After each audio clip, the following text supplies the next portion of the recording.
গজলডোবায় ৬টি ফুড কোর্টের উদ্বোধন, উপভোক্তাদের হাতে চাবি তুলে দিলেন জিডিএর ভাইস চেয়ারম্যান খগেশ্বর রায়।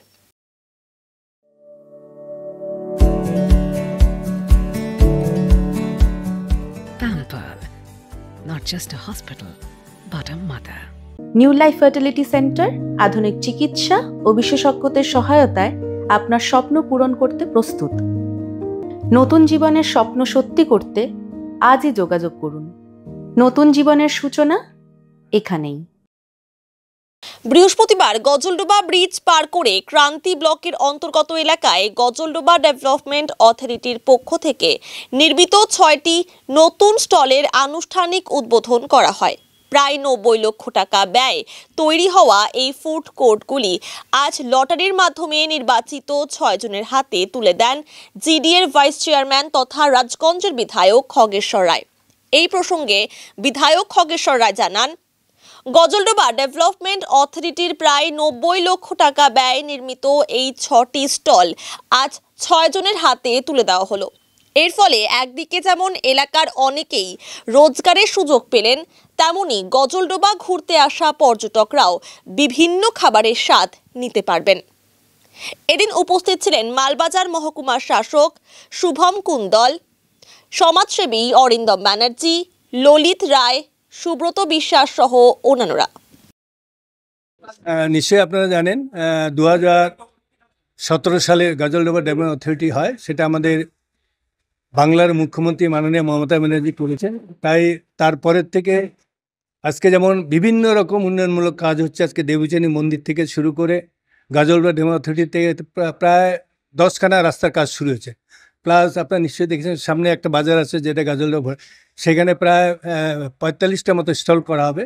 তার আগে এখানে এই পারের যারা ট্যুরিস্ট আছে আপনারা নিশ্চয়ই জানেন 1 জানুয়ারি, 23 জানুয়ারি, 26 জানুয়ারি এবং সরস্বতী পুজো, এই সময়টা এত হাজার হাজার পর্যটক আসে।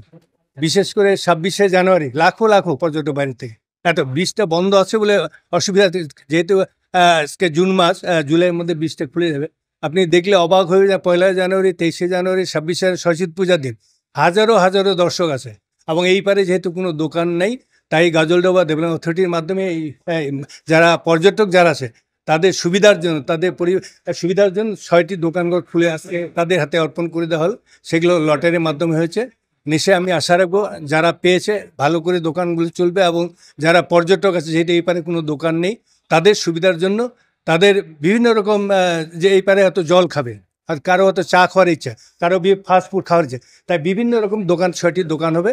এবং এই দোকানগুলো হওয়াতে যারা পর্যটক, বাইরে পর্যটক যারা আছে তাদের অনেকটা সুবিধা হবে।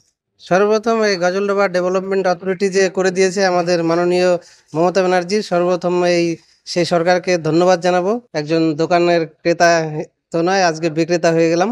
তো এই দোকান পেয়ে সত্যি খুবই আনন্দিত, গর্বিত, এবং পাশাপাশি আমাদের মামাটি মানুষের সরকার মমতা ব্যানার্জিকে অসংখ্য আমাদের পক্ষ থেকে ধন্যবাদ রইল। আগামীতে আশা করি আমাদের দোকান ভালোই চলবে। পর্যটকরা এখানে আসে বিভিন্ন মরশুমে, তারা ওই পারে যতটা তারা বিনোদনের পাশাপাশি একটা তো লোকের খিদা পেয়ে থাকে ঘুরতে গেলে, সেই সব আমরা এখানে তারা পাচ্ছিল না, তাদের কষ্ট হচ্ছিল। সেই সব দিক দিয়ে মিলিয়ে তাদেরও সুবিধা হবে, পাশাপাশি আমাদেরও একটু হলেও অবশ্যই সুবিধা হবে। এটা সম্পূর্ণই করেছে জিডিএ অর্থাৎ গজলডোবা ডেভেলপমেন্ট অথরিটি। উপরে রয়েছেন মমতা ব্যানার্জি, তাকে আবার পুনরায় নমস্কার, ধন্যবাদ। সর্বমোট এখানে 1 থেকে 6 সিরিয়াল পর্যন্ত 6টি দোকান আপাতত রয়েছে। 6টি দোকানই আজকে উন্মোচন হয়ে গেল। উন্মোচন করলেন আমাদের মাননীয় শ্রী এমএলএ খগেশ্বর রায় মহাশয়, উনি গজলডোবা ডেভেলপমেন্ট অথরিটির চেয়ারম্যান।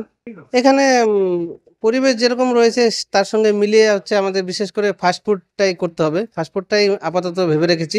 কিছু কিছু আইটেম একটু হয়তো চেঞ্জ করতে হবে বর্তমান সময়ের সাথে মিলিয়ে। হ্যাঁ, অবশ্যই প্রচুর লোক আসে। শুধু ওই পারটায় হয়তো যদি 80% আসে, তাহলে এই পারে কম হলেও সবসময় তো সেখানকার 80% থেকে 30% এদিকে আসে। এমনকি এই পার থেকে আরও তো 20-30% লোক আসে। অতএব ওই পারের থেকে একটু কমও যদি হয়, কিন্তু লোক আসে। আমরা তো এখন আশাবাদী যে ওই পারে যেরকম একটা ভিড় হচ্ছে, এই পারের দোকানগুলো হওয়াতে একটু ভিড় হবে।